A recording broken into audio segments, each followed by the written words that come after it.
The United States Fish and Wildlife Service is restocking the Gunnison River with an endangered species of fish. Razorback suckers were once plentiful. Heavy development of Colorado's floodplains has dwindled their numbers.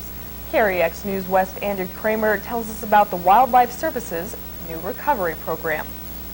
Razorback suckers are native to Colorado's rivers. They were caught by the first settlers who moved west. Water development problems and habitat changes have since reduced their numbers.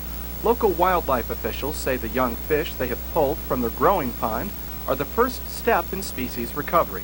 Other than we're going to drain the pond and see what else we have left, but pretty much we've gotten all the razorbacks out, so it's been 2 weeks I think we've been running nets out here. The pond-grown suckers are then moved to a hatchery. Spawned eggs collected in the spring are also raised there, and each family is kept separate.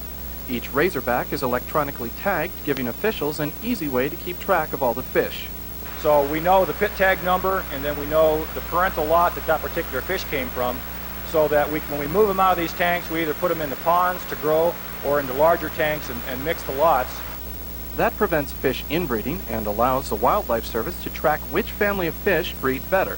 Larger groups of wild fish are not prone to the same problems associated with small groups grown in a hatchery.